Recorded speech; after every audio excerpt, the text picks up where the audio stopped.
The victim mentality is an acquired personality trait where a person tends to regard himself or herself as the victim of the negative actions of others, even in the absence of clear evidence. The victim mentality depends on a habitual thought process and attributions. That second sentence is right between the eyes, right where it belongs.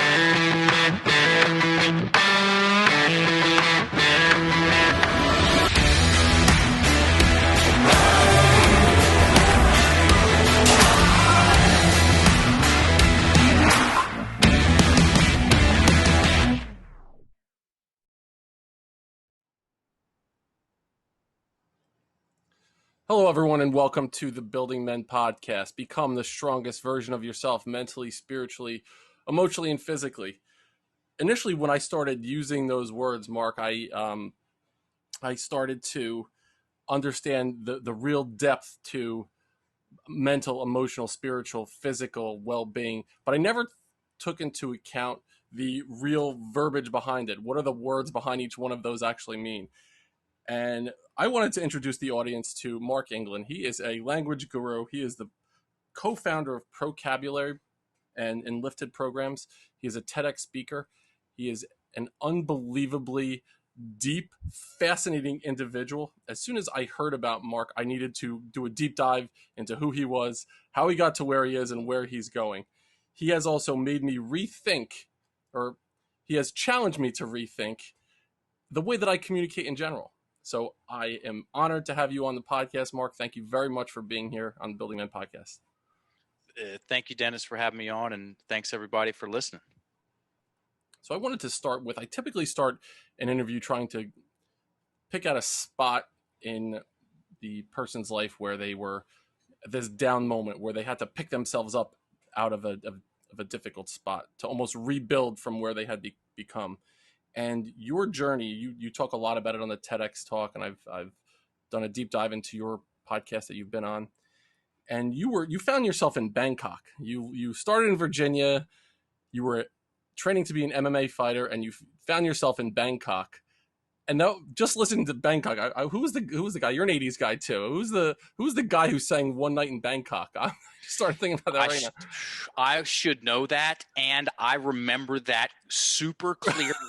Thinking to myself when I was like 7 and I would hear that song, "One night in Bangkok makes a hard man humble." I'd hear that and I would envision Bangkok like it looked like Blade Runner in my head, like the most wrecked place ever. Oh, yeah. 20 years later, I live there. It's just, I just looked it up. So Murray Head is the right. Exactly. I'm gonna listen to that. I'm gonna listen to that song later. We have to. I might even use it as the intro to this episode. Dude, that's one of those songs. Awesome. You have my word on it. That will be part of the intro is "One Night in Bangkok." That's one of those songs where once you hear it, you're never going to be able to unhear it again in your life. It's so true. And you know, you mentioned a point in time where you got to pick yourself up, and you know, I didn't have one night in Bangkok. I had a year from hell in Bangkok. I ended up living in Thailand for a decade. And I wrecked my knee, man. I did it. I did it to myself anyway. So I move over to Thailand. I was fighting in Virginia, doing well on the amateur MMA and kickboxing circuit over here. All my buddies were going pro, and I'm like, that's the coolest shit ever. So I'm going to do that too. And oh, by the way, I'm going to move to Thailand for a year to sharpen up my Thai boxing skills, and I'm going to come back and do this thing. Nope. So I move over there, which was a very big deal for me, Dennis. I'd only had my passport for a couple of years, and you know, both my parents are from Virginia. We would go vacation in North Carolina. We did not travel internationally. To make that kind of move was it was quite an ordeal, or quite a big deal is a better way to say it. And so I move over there. 6 months in, I'm having my second knee surgery. The doctor gives me horrible news. I believe it hook, line, and sinker. And darkness descended for a year. I did not laugh.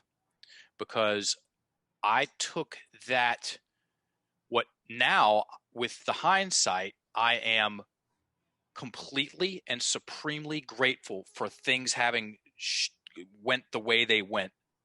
At the time, though, I used that fail as evidence. I now have the definitive proof, the smoking gun, that I'm actually a loser and that there's something wrong with me, and I was somehow doomed to fail from the start, also known as a telephobia, because those were my secret fears about myself. And I'm like, I'm going to go get in the ring and prove I'm a tough guy, and prove I'm not scared, because secretly I was scared. I was scared that I was scared. Yeah. And I also scared I wasn't good enough. Just blanket statement. And I'm going to prove them all wrong. I'm going to prove the world wrong. And what I ended up doing is proving myself right for a little while. And after a year of not laughing, I mean, when I say that I had an entrenched, inflamed, on fire, napalm, DEFCON level 1 victim mentality, I mean that. And that is a very stressful place to live, as in stress response, as in sympathetic nervous system response, as in your breathing is trapped in your chest. When your breathing is trapped in your chest, a whole host of very unpleasant things are occurring. One of them is it's hard to laugh because you're all puckered up, you're tight, and after not laughing for an entire year, thank God I had the wisdom to say to myself, dude, are you going to be complaining about this when you're 55? And I looked down that path and I saw 55-year-old me whining, bitching, complaining, blaming the world for the situation I created for my, and I was like, if you do that, if you create that version of you, and I wasn't articulating it like this. I was like, if that happens, you really are the loser. So I said anything but that. I'll take anything but that. And I meant it. And right around the same time, so I lived in Thailand for 10 years. The first 5, I was an elementary school sports teacher, great gig at an international school in Bangkok. Super fun. I had 4 months paid vacation every year. And a friend of mine was the vice principal. He had just gone down to this cleansing resort, this detox, like as in you pay to not eat for 7 days, drink all this weird stuff with pills and herbal detox pills, and there's people from all over the world doing it, and you're doing yoga and a bunch of weird hippie out there stuff. And he came back, he's like, my God, I feel fantastic, you should go. So I thought, you know what, I'll do that. I'll go do something very different. I'll participate, because I was like, that's a way I can participate differently in my life. Here's some rocket science for you. Do something different, get something different.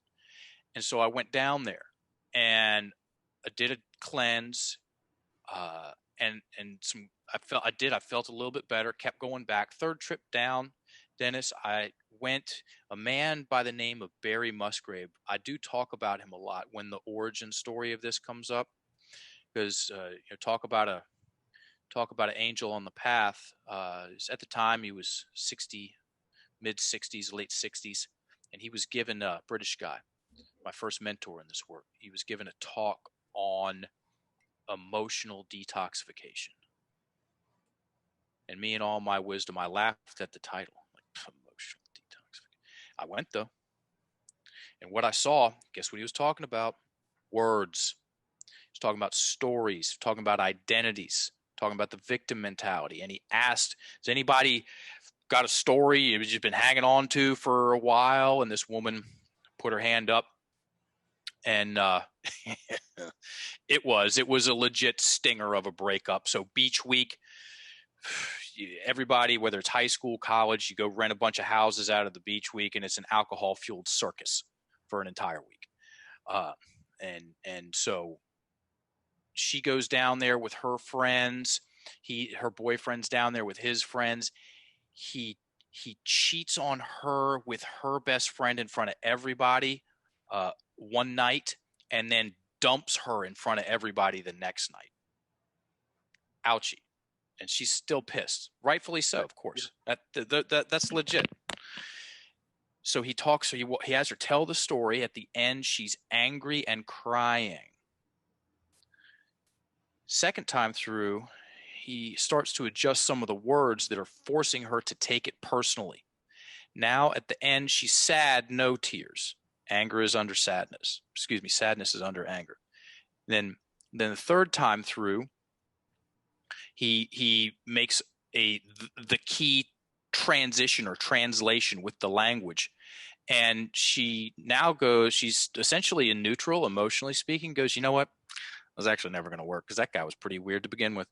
And I'm staring at that, and I'm like, that's not my story, but that's my story. Right. And that was in 2003. And God bless, the things that we're attracted to. Attraction is not a choice. There have been a few things over my life and the course of my life that I've fallen in love with at first sight. Jiu-jitsu was one of them. And then story work, this language game has been the other one. And it's held my attention for 17 years straight. I went and trained in a way of doing story work, just working with people and their stories and their language. And January 17th, 2007, I moved back down to that same spa and put up my flyer as one of the practitioners. And I've been full time ever since. And that journey that you've been on, starting from leaving Virginia, changing your entire world, moving out to Bangkok, and then that emotional journey that you went on. I'm want to do a little bit of pulling out of the origin story. You mentioned you were in Virginia. You would do some little family vacations to North Carolina. Inherently, do you think you had that risk taker mentality in you the whole time, and you just needed to the opportunity to jump out and go outside of your comfort zone? Or was there a moment where you said, this is it, I need to sack up and go forward in this direction? Uh, Both. I'm risk centric by nature and nurture. Um, and there was a definitive moment. So it was 4 days before graduation in the summer of spring of 2000. I was graduating from Radford University, Virginia, mountains of Virginia, beautiful place. And it's graduation. I got all kinds of stuff going on, graduation parties and exams, and there I am opening my email and then staring at this one email from career services. I'd opened 2 emails from career services in 4.5 years in college, one the first week of school, and now I'm opening this one. I'm like, why am I opening this? Right. I opened it, and there's an email. It says, teach in Thailand. And I stare at the email. It's one of those spooky moments. I look up into my imagination. I look back down at the email and make the entire soup to nuts decision immediately. Wow. I'm moving to Thailand.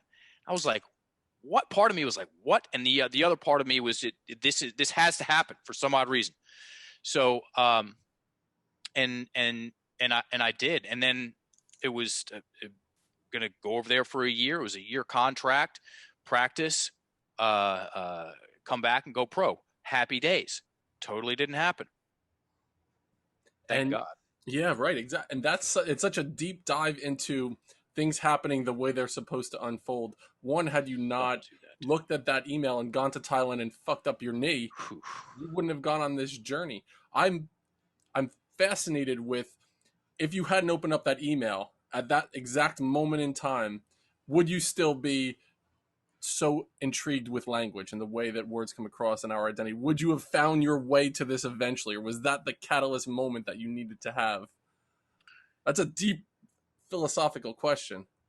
There, like I just mumbled under my breath, there's totally something to the weird synchronicities.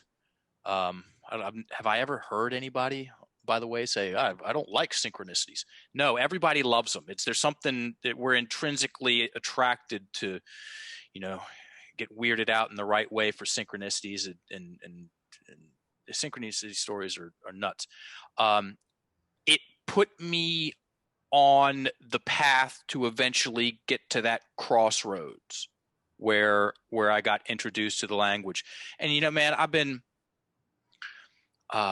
I've been I've been doing this 14 years, and after 10 years, Dennis, I looked around. After 10 years of doing it professionally, I looked around and I said to myself, I've got no more questions, none, as what I'm going to do with my professional life. And I said it because this thing has held my attention for a decade. Effortlessly commit. I said, okay.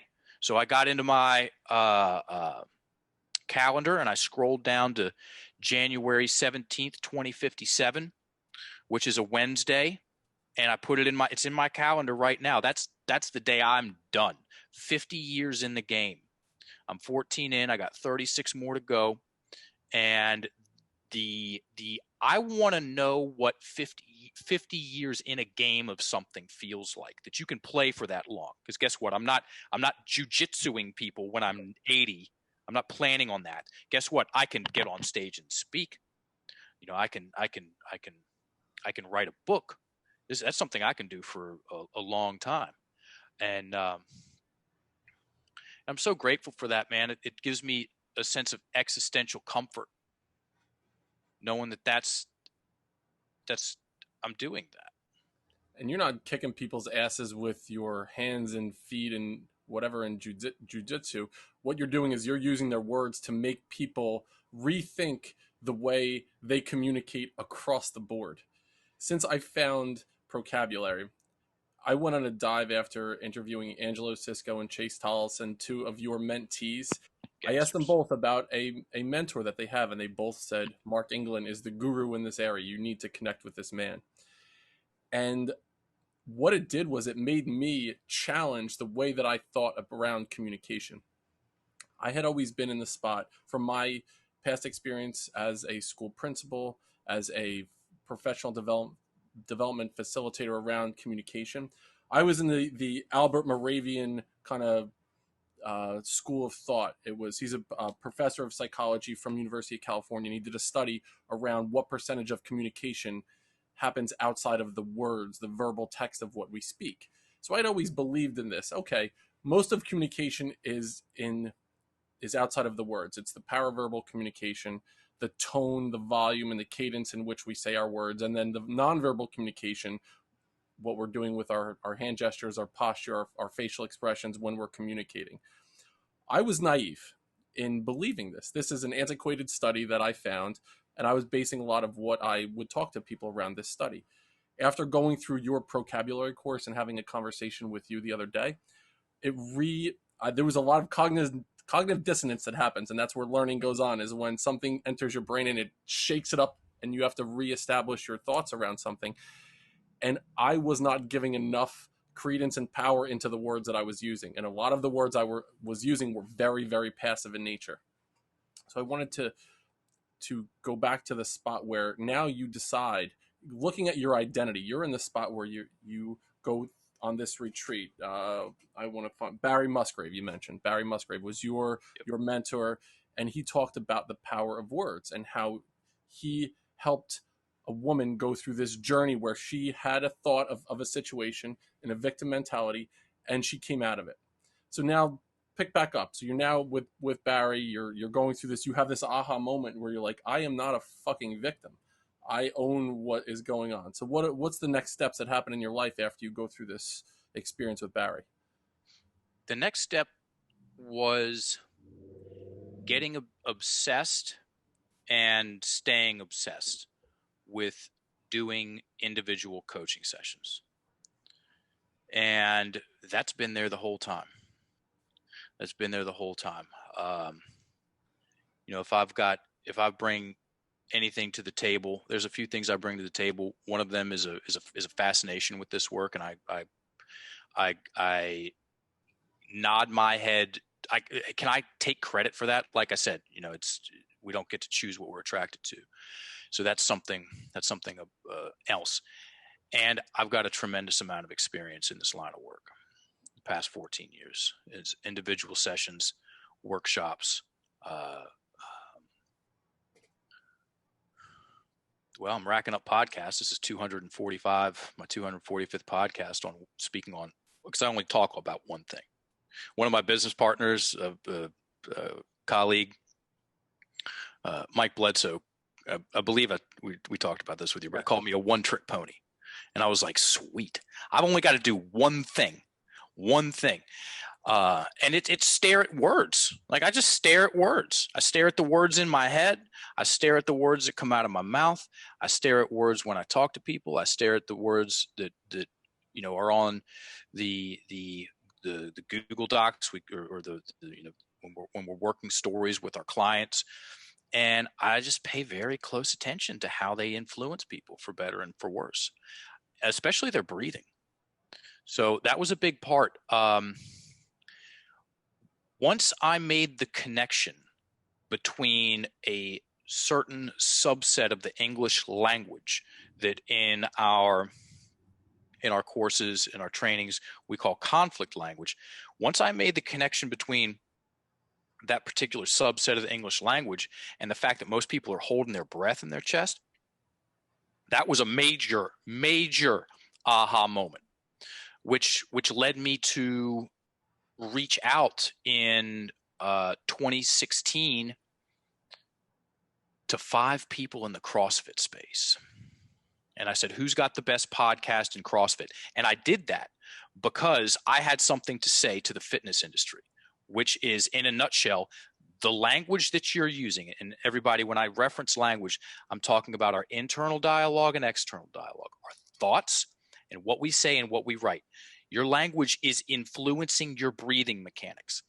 And that was in 2016. That was, I said, I reached out because over the years, on and off, we had done a number of workshops in yoga circles, doing language work, helping people deconstruct these victim-centric stories, victim mentality, deconstructing their victim mentalities, and watching their breathing mechanics expand and them get 10, 15, 20% more flexible in their asana practice on the yoga mat in a matter of an hour, which is, yogis will fly around the world to get an extra half an inch on some asanas. I got a lot of friends that are yogis. You give them that much extra space and flexibility simply by having them go into the stories and write down the specific stories that have haunted them for God knows how long, put them through a specific process. It opens them up on a variety of different levels, psychologically, emotionally, physically. And so I reached out to those people in CrossFit and said, and I don't know, I mean, I've done some CrossFit classes, but I don't know anything about the fitness industry. It's not my game. And they said, they all came back and said, Barbell Shrugged, which we're gonna put the words out now. Mike Bledsoe will be on your show, and within a month, assuming he's available, he'll do this. He's cool like that. They all said Barbell Shrugged, and they came back. One of them came back and said, Mike Bledsoe's aware of your work. Would you like an introduction? Damn right, I'd like an introduction. So a few emails back and forth. We're on the schedule to do Barbell Shrugged January 20th, 2017. And when that show dropped, we got introduced to the fitness industry through, I mean, as good of a channel as any out there. Really cool guys. Yeah. We will always be very appreciative of those guys. At the time, it was Doug Larson, Mike Bledsoe, Kenny Kane, and Marcus Guerzi. And now it's Doug Larson and Anders Varner and all those guys. I love them. I love them forever. Thank you. I can talk about the victim mentality by definition, language patterns. And the way that connects to athleticism and sports, think Huge. about how Guys that are, 90% free throw shooters get the yips and they can't make a free throw. Chuck Knobloch, who played second base for the Twins and the Yankees, couldn't throw the ball to first base because of the victim mentality. He was speaking words in his brain that didn't allow him to perform physically. So let's dive into that victim mentality talk that people have. Yeah, 100%. So, this is, and now we've been, you could say we're in the fitness space in one sense. I mean, a lot of our coaches are CrossFit coaches or fitness coaches. And when I look back on what I was saying to myself back in the day to fuel me through my workouts and get me to overtrain and compare myself to other people relentlessly in the wrong ways and all. Here it is in a nutshell, folks. The fitness industry is fueled with shit talk. It is fueled with internal shit talk. Okay, people are holding themselves hostage with stories of comparison and being an underdog and just a whole different variety of ways of stringing your words together that are going to create stress responses. And as the great Mike Bledsoe says, when someone goes under load, you put load, whether it's psychological load, you got a lot going on in your life, or you're back squatting, whatever, and you're all tense and extra tense and tight, and you're holding your breath. I hurt myself in my kickboxing career because I was shit talking myself the way through, holding my breath, and creating extra stiffness and rigidity in my physical body. Hello, Snap City, total rocket science. Okay, and that's a very common thing. The definition, I'm going to take a little bit out of the middle, Dennis. This is a verbatim definition of the victim mentality. The victim mentality is an acquired personality trait where a person tends to regard himself or herself as the victim of the negative actions of others, even in the absence of clear evidence. The victim mentality depends on a habitual thought process and attributions. That second sentence is right between the eyes, right where it belongs. The victim mentality depends, as in it has to have a habitual thought process. Habitual accurately implies duration. It happens over a period of time. And addiction. People get addicted to the stories they tell themselves, for better and for worse. It's a parasite, right? And it's a parasite that needs a host, and the host is the words that we're telling ourselves. Correct. And it thrives in secrecy. It thrives in the dark recesses of our mind, which is, I mean, there's a couple of ways we can talk about this, which is one of the reasons why when people start to bring this stuff out, they have a lot of resistance to it, whether it's fear of judgment, or because this is what we do in our coaching certification. We teach people to dismantle their own and then their clients. It's half personal, half professional development, equal parts, their own victim mentality. And this stuff has got to come out. It's got to come out. It's in there. And it's those stories that have haunted you, like I said, for God knows how long, they're in there doing stuff. And some of the stuff that they're doing is forcing us to stare at things, also including ourselves, in certain ways. And it makes changing our mind hard. What do I mean by that? So there's this thing called the reticular activating system. And anyone that's involved in personal or professional development, or you're working with clients, you're a coach, or you've got kids, it is just yourself. It's vital to know about this thing. So the reticular activating system, or the RAS, it's a piece of hardware in your brain. I'll back into this story. 2018, I walk out my front door in Richmond, Virginia, going to give a presentation. So I'm in my head rehearsing, because that's what professionals do. You prepare. I walk over to where my car was parked the night before, and it's gone. And I stare at this empty space. It took me a hot second to connect the dots, and I call the police. I said, help! My car got stolen. Hold on, buddy, we're on the way. And so then I called my dad. I said, Dad, this is unbelievable. Somebody stole the SUV. And I've got shit to do. I'm coming out to the farm to get the farm truck. This is in Richmond, Virginia. The farm's about an hour and a half away. So I go out to the farm and get one of my father's prized possessions, which is a 1980, he bought it off the showroom floor, 1985 Ford F-150, mint condition, 2 tones of brown. We call it brown and browner. Oh, yeah. And I drove brown and browner around Richmond, and in under 24 hours, guess what model of car I started seeing more and more and more of real quick? 1985-ish Ford F-150. So you ever had that experience, Dennis? Oh, You get a new car. absolutely. Everybody's had that. Yes. Because you're That's looking, right? that's the reticular activating system. So on top of a variety of things that the RAS does, it has 2 very important functions when it comes to what we allow ourselves to see. Yeah, I said it that way. What we allow ourselves to see has a search function and then an edit function. Once we program something, and it's neutral, it has no skin in the game whatsoever. It just does what it's told. Once we program the reticular activating system, once it deems something important, and all that takes is our attention, then it goes on a search mission to find more of that thing. In this case, it was the 1985-ish Ford F-150s. And while it's finding more of those, it's editing out everything that's not that. So I'm not seeing any white vans. I'm not seeing any blue Oldsmobiles. And this has been very well studied. The invisible gorilla. You ever heard of the invisible gorilla?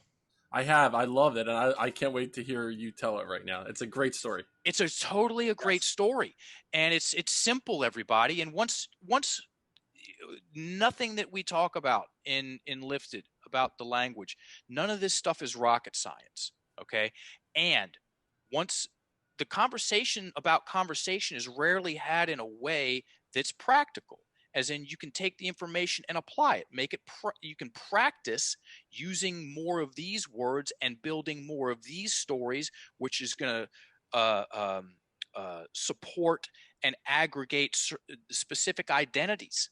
Okay, I had no courses, classes, conversations about how to use my language to build me up in my mind and my feelings and emotions. Quite the opposite. And I've asked a lot of people. Most people's education about their language comes down to spelling, grammar, and definitions. There's a lot more to it than that, folks, as in the entirety of this conversation. These 2 social psychologists in the late 90s, they get 7 college kids, dress 3 of them up in white, 3 of them up in black, and then the 7th in a gorilla costume. They give the white team 2 basketballs, black team 2 basketballs, and then film them passing the basketballs back and forth to each other for 1 minute. 30 seconds in, the gorilla comes into the middle of the frame, turns and looks at the camera, beats his chest, turns and walks out, done in 1 minute. That's the whole minute. And then they took tens of thousands of people and showed them this video and directed their attention. Magicians know all about this. So does the news. They gave them one thing to do, which is pay attention. Count how many times the basketballs get passed, the white team passes the basketballs back and forth. And they did. The correct answer is 15. So they asked them afterwards, how many times did the basketballs get for the white team pass and they gave their answer, and they said, oh, by the way, did you happen to see the gorilla? And you'd think everybody would say, oh, hell, of course. No. Because they were looking at something else, and it's obvious. You can watch the original video on YouTube. Just plug in invisible gorilla. 50% of the people edited out, thanks again, reticular activating system, something so seemingly obvious as a student dressed in a gorilla costume. And here's the drum roll question, folks. If it's okay, I'll go off on another 6-minute rant about this. The question is, does our reticular activating system only respond to 1985-ish Ford F-150s and people in gorilla costumes? Or is our language in activating our reticular activating system for better and for worse? Two stories, one of woe and one of sweet. This woman comes in, this is coaching early days, sits down and says, I'm having real problems in my marriage. My husband thinks I'm attractive. I refuse to believe him. I know where it's coming from. I just don't know what to do about it. Tell me more. She's 10 years old, walks into her parents' grandparents' house for Christmas, and her great aunt is right there at the door. And as soon as this little girl gets in, her great aunt leans down and goes, "My, you have a big nose, just like me." Thanks for that. Right. Little girl puckers up, tightens up, runs into the bathroom, looks in the mirror. First thing she looks at, of course, is her nose, which is no bigger physically than it was 5 seconds ago. But now in her imagination, she's got a honker, which means she's ugly. She emotionalizes over it very strongly. The reticular activating system goes on a search mission to point out all the other flaws that she has because it's gotten programmed now. And while it's finding the flaws, talk about cognitive dissonance, any compliment that comes in, anything that's counter to that story that I'm ugly, gets pimp handed away. So her husband, I mean, you can imagine it, super easy to, damn baby, you look good. You don't mean that. I mean, you think that's going to cause some problems? It does. Here's the other side of the coin, because it works both ways, folks. 2014, I'm giving a presentation. I'm setting up, or I do the thing, do the deal. This guy's setting up to me, next to me. He comes over afterwards. He goes, "Man, that was really cool. You want to hear a great story?" Who says no to that, by the way? And I go, "Yeah, sure." And he's, I forget the guy's name. We'll call him Davey. He said, when I was 12 years old, my grandfather took me out in the backyard. And he said, "Little Davey, life's wild. It's quite the path. There's going to be some ups and downs and some zigs and zags and some twists and turns, and you're going to get some things right, and you're going to get some things wrong. Just always remember to err on the side of being a badass motherfucker." And he said, my whole life in an instant changed. He said, I looked up, things are looking up, and saw myself as confident and capable. I took this big breath in, and I felt like my energy expanded. He goes, "Man, I've made a lot of mistakes, but you know what? I learned too. I learned from them, and I go after what I want, and I enjoy my life." So, folks, the moral of the story, here's one of my promises. I have a handful of promises. Is if you make some seemingly minor adjustments, plural, to the everyday ordinary language, remember, internal dialogue, external dialogue, what you think, what you say, what you write, you make some seemingly minor adjustments to your language. It's yours. Take ownership of it. So many amazing things will happen, transform for you downstream of that. Stuff that you're going to like, also known as feeling better, having a more confident, positive, potent outlook. Your conversation skills will go up.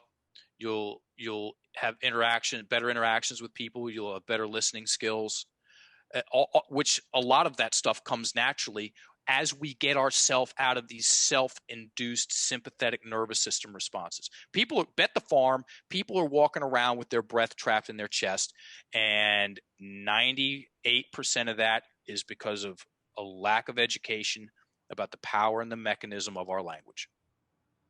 Mark, those two stories are extremely powerful, and it's about the stories that we tell ourselves. Tony Robbins, the guru, change your story, change your life.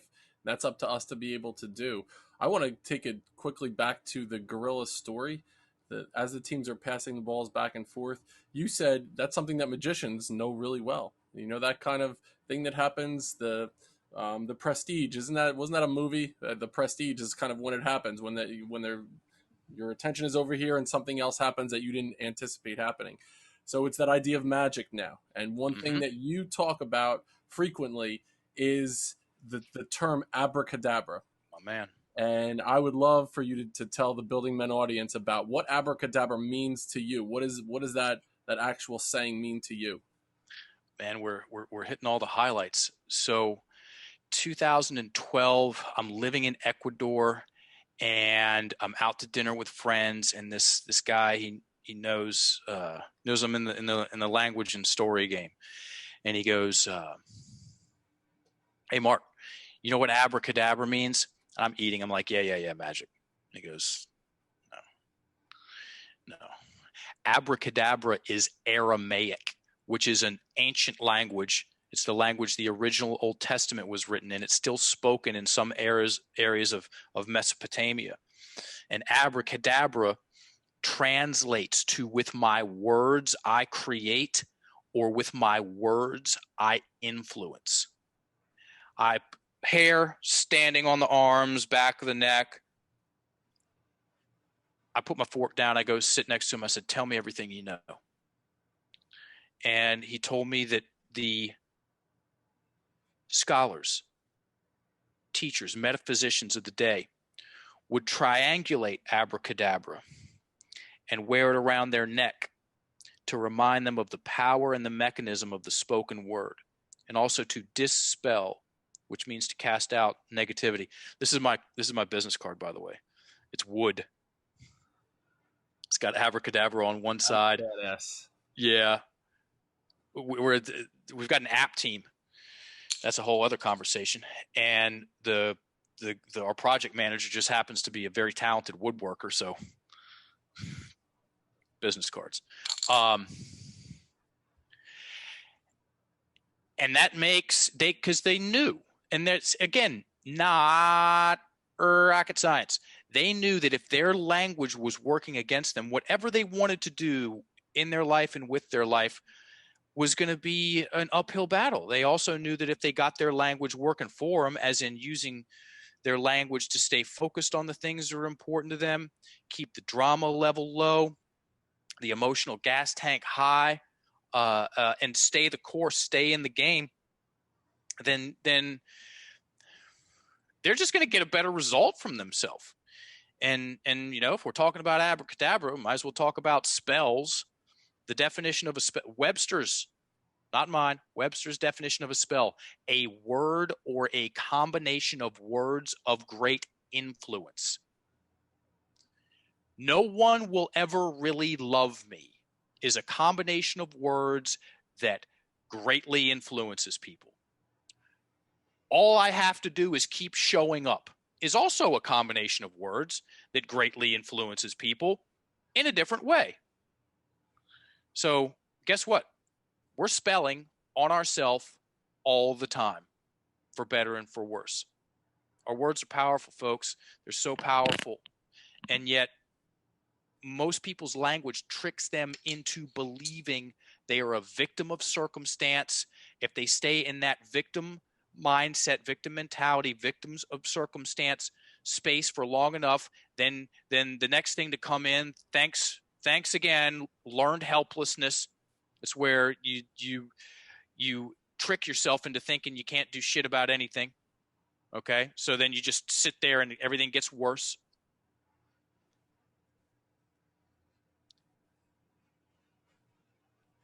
I mean, this is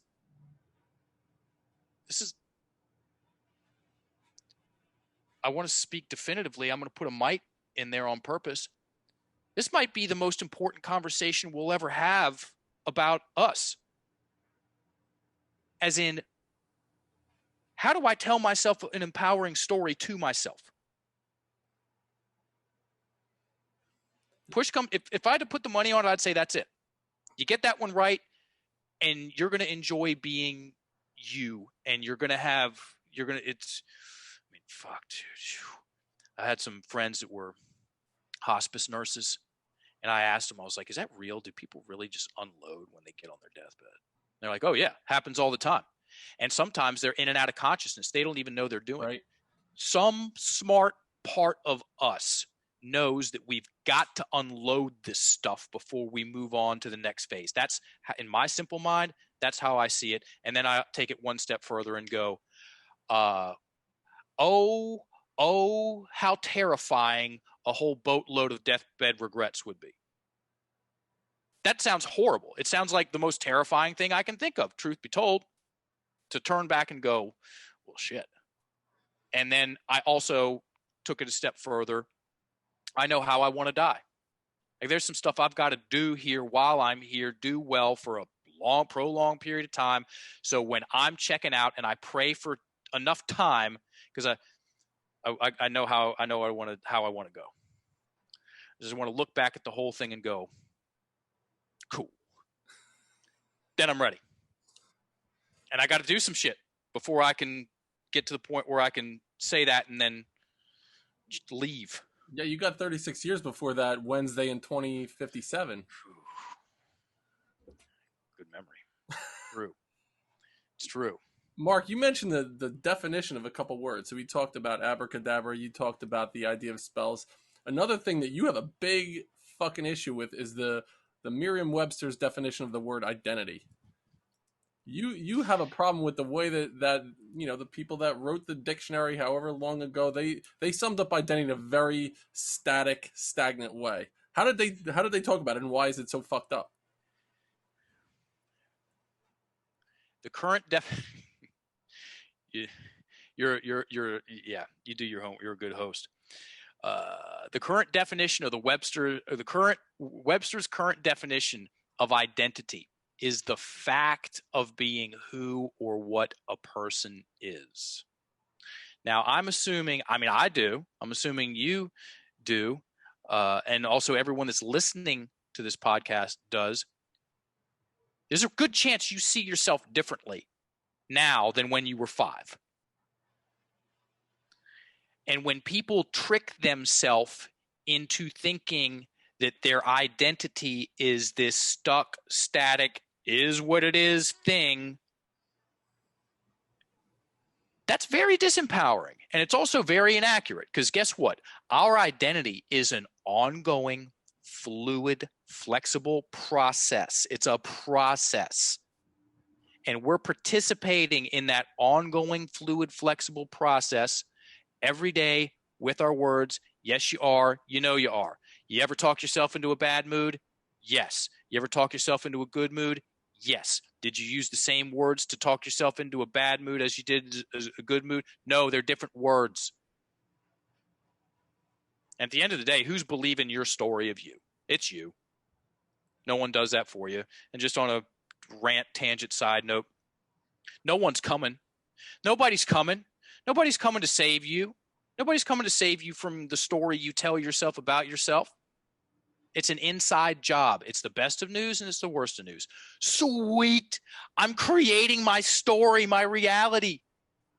Shit. I'm creating this story, this reality.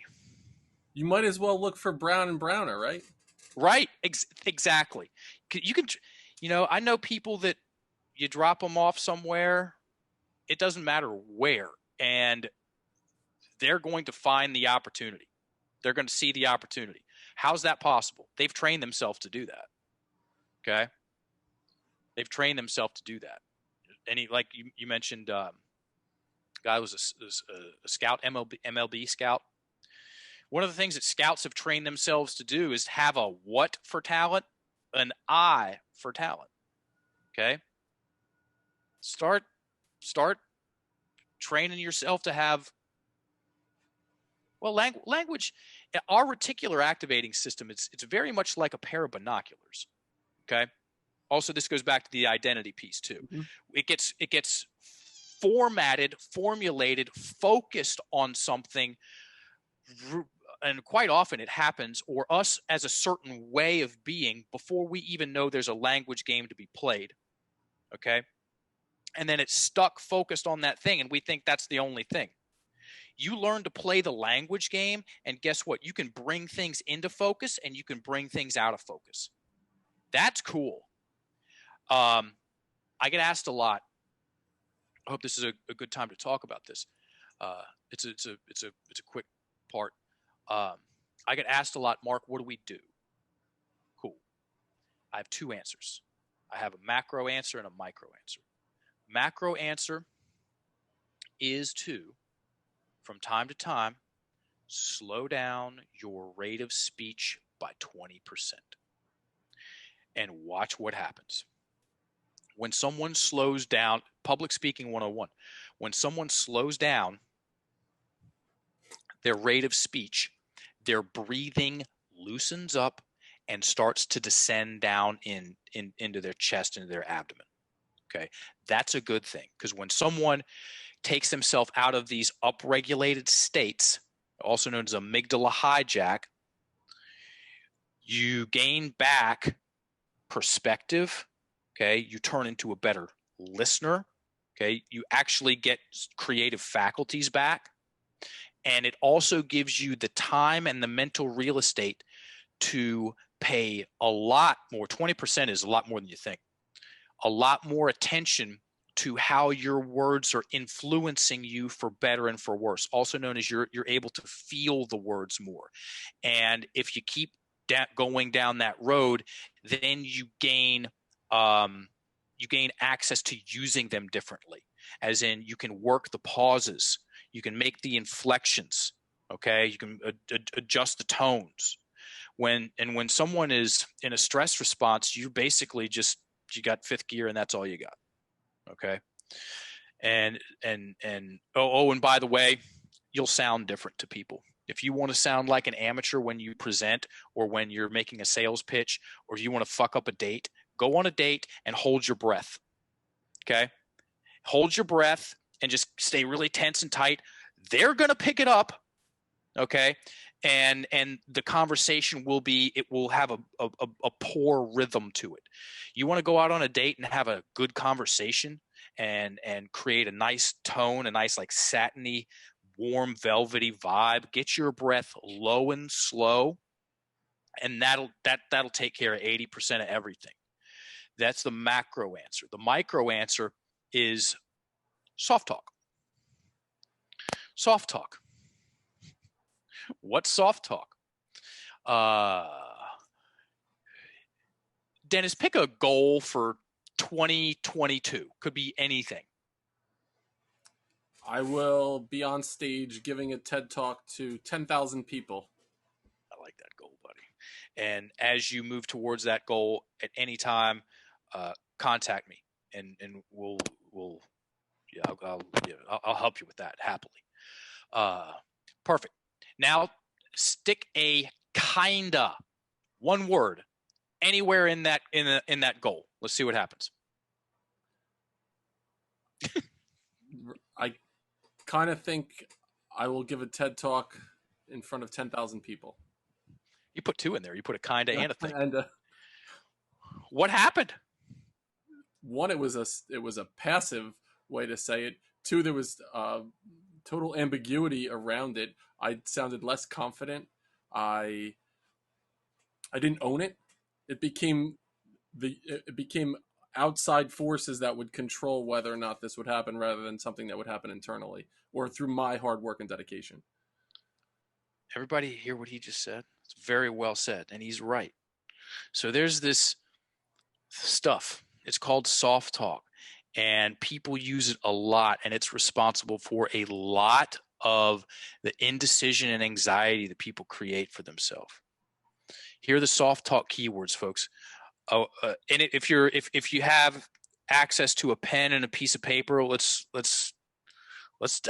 actually do the thing. So I'm on a clean sheet of paper. Get a pen and write these words out 5 times larger than you normally write something. Why are we doing that?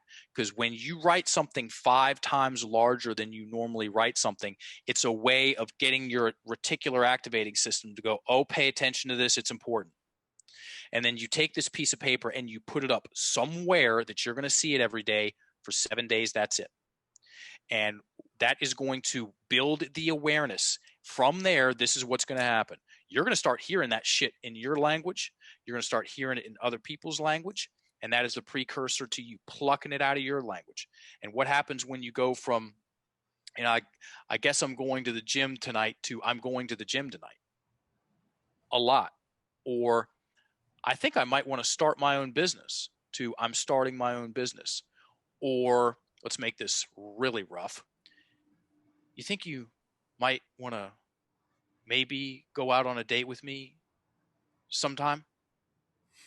To let's go out on a date. Are you busy Saturday night? You available? Those are two completely different worlds, folks. And it's a matter of just a few words. So, first, there's only like 10. Take out the like. Soft talk keywords. Write them down, big letters. Think. I think I'm procrastinating. Might. Could. Maybe. Like. Sort of. Kind of. Possibly. Perhaps. Hope. Try. And one day. Be a 2-day person, not a 1 day. Write those down. Take it, put it up to, and if you really want to make me happy, because I love this shit, take a picture of that and tag me on Instagram. Make a post out of it. Mark England 2057. I'll definitely. I go on rants, dude. Oh yeah, it's great. I love this. I will do that. I will put it up on Instagram, tag you, and this way everyone can see it. All the information that people need to find you will definitely be on Instagram. That soft talk has been such an eye-opening experience for me. You mentioned slowing down the cadence of your speech. That's what I've tried to understand. That's what I've understood by doing this, going through this process, is Good catch. the cadence, but also allowing for space when you're talking, instead of trying to jam out as many words as I can in such a short period of time, like I just did. To take a deep breath, to do a deep kind of cleansing breath deep down into my balls, Yes. and slowly speak my thoughts in a way that I can communicate what I want to communicate, rather than verbal diarrhea. Yeah. And that soft talk is such an eye-opening experience to go through. I'm on this journey right now after taking your vocabulary course, going on this journey of really understanding the value, the meaning behind the words that I use, and how it can change your life by changing the words that you use. I'll bring it all the way back to the initial part of the conversation around the Moravian thought on how small of a percentage the actual words were in communication. It's such a larger percentage. I do believe that there's a lot to the tone, the volume, and the cadence in which you say your words, and Sure. the nonverbal communication that's happening when you say your words. But I really underestimated the value in the actual words that we're speaking, going from soft, passive speech to more solid, direct speech. It's a game changer, Mark. I've had people bring that up, that particular study. It matters more how you say what you say. I'm like, okay, cool. Um, uh, Next time you see them, go to your employer, and in a very lovely, compassionate tone, and with a very warm, sincere face, tell them, you're one of the worst dressed people I've ever seen, and I have zero respect for your intellectual capacity. I just wanted you to know that. And let me know how the next 30, 60 days of your professional career flush out. And do that in a very non-threatening posture and stance, with And then give them a hug. Exactly. This is such a learning journey for me, and I'm so happy I had an opportunity to talk to you about this today, because going through this experience it's been that cognitive dissonance. It's really shaken up the way that I thought about communication in a deep way, and it's given me this journey to go on moving forward. I want to sit down next to you at a bar in 2057 maybe we'll give it till like Friday. We'll meet on a Friday. So you have Wednesday, Thursday, get it all out of your system. Friday we'll go out. I'll buy you a beer and we'll talk about the last 36 years of our life. My man, I'm a big fan of Guinness. It's easy to twist my arm to go out for Guinness, and we can do that before 2057. I would And love it. if a definitive conversation about the difference between amateurs and professionals when it comes to public speaking would be interesting for your audience, just message me, man. I'll just rail for an hour on it. Yeah, and I think one of the big differences is the difference between why and then how. It's okay, we understand the why now how do we put those practices in action? What are the specific steps that we can take? What are the things that we can do on a regular basis to improve in that area of our lives? 100%. Listen, we could talk for another 4 hours. I know True. you are a busy man. This was such an engaging conversation for me. I felt I learned a lot. I know the audience is going to take a lot out of this, and I think there are going to be people that are writing gigantic words like maybe, might, perhaps, Do it. one day, and posting it in a spot that will change the way that they think about the words that they say. That right there is it's the easiest introduction into changing your words, again, because all you have to do is pluck out the could, pluck out the maybe, and you immediately feel the difference, and you immediately hear the difference, and so do the people that listen to you, that you talk to. And then in a very short amount of time, because do not believe me, don't believe what I'm saying, go change some words, as in your words, and come to your own conclusion on it. And this is what's going to happen. If you cut, it'll take you 6 to 12 months to cut your soft talk in half. If you cut your soft talk in half, your world will go from round to flat to round. It will. You'll be shocked. You'll be shocked at what happens. And as in the best of ways. It adjusts that reticular activating system. Thank you. That's what happens. And what you'll start doing is you will see the gorilla walk into the middle of the basketball court as people are throwing the balls around. You will absolutely notice that gigantic gorilla go in the middle of the court and beat its chest, because now you're tuned into what you need to be seeing, not what you think should have happened prior to. This is now that I'm thinking about it, I hope it's okay me talking about, coming back on your show. I mean, we've had some great interaction so far, and we're early in the game. Dude, my business partner. So I'm the front end, he's the back end. This guy talking about freedom, how he talks about freedom and the language, and education. He's one of the funniest guys I've ever met, and he's very intelligent. And I thought to bring that up because guess what? That is what this conversation is about. The whole thing boils down to freedom. How much space and clarity and becoming a sovereign person. The victim mentality is coming for everything, folks. It is the thief in the night. It wants your time. It wants your money. It wants your relationships. It wants your self-belief. It wants your soul. I mean, it is a black hole, and it's endless. And it could turn the collective victim mentality could turn planet Earth into a piece of toast. It really could. That's a spooky conversation too. Humanity plus a collective inflamed, entrenched victim mentality plus technology. You know what that equals? The Borg from Star Trek. Those guys aren't having fun. They're not dancing. None of them have a fucking tan, and they're not going out on dates and having any fun or going to the bar, making music. Their life sucks. Humanity plus a hero's mentality plus technology equals Star Trek. As in, we're human, we're out in the stars, doing stuff, zipping around, having adventures.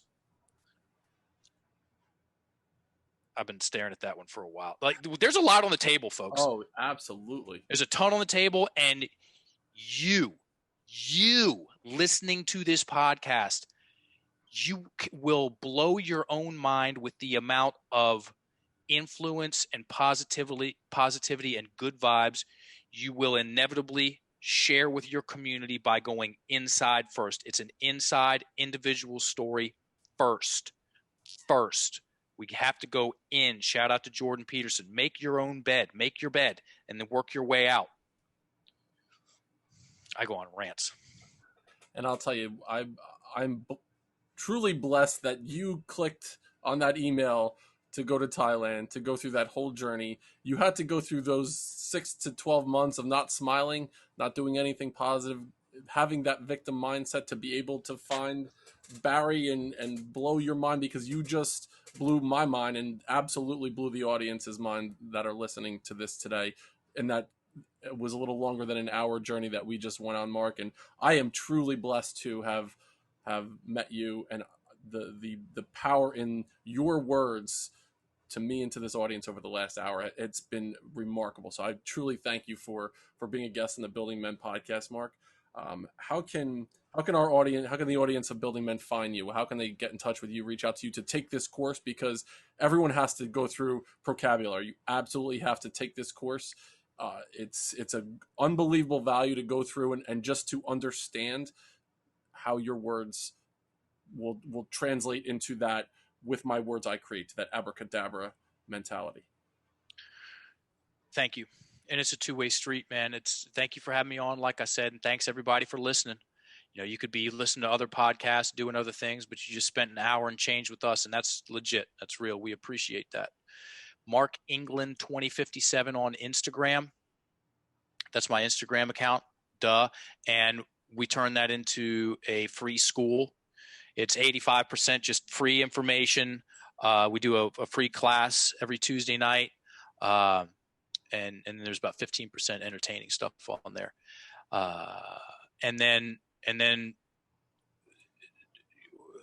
I'm a greedy teacher. I'm a very greedy teacher. I want students that want to learn the art and science of the language of success and the language of failure, people that want to coach with this stuff. So that's what I spend 95% of my professional time doing, is certifying our coaches and nurturing that community. Go to Enlifted, ENLIFTED.me.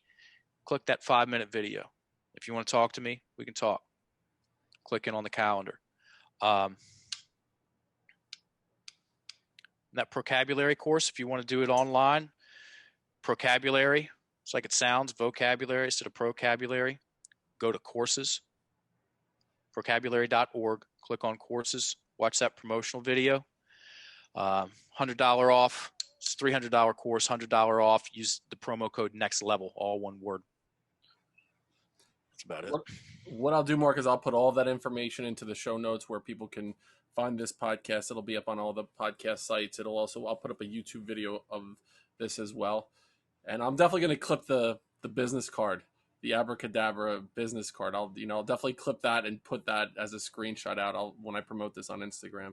You can find Building Men, building.men on Instagram, buildingmencoach@gmail.com. On Instagram, there's ways to get in touch with me through the link tree, and find our stuff on YouTube as well. We just got signed to do and with an apparel company. I'm wearing the shirt today. It's Finish the Race, so that'll be the apparel company that's sponsoring Building Men, and we'll have Building Men t-shirts through Finish the Race as well. So we're excited about this new opportunity that we have with a sponsor of an apparel company. So I'll get you a shirt for a Building Men shirt. You got to let me know what your size is. I'll send you a couple shirts out too. Yes, please. Thank you. Absolutely, my man.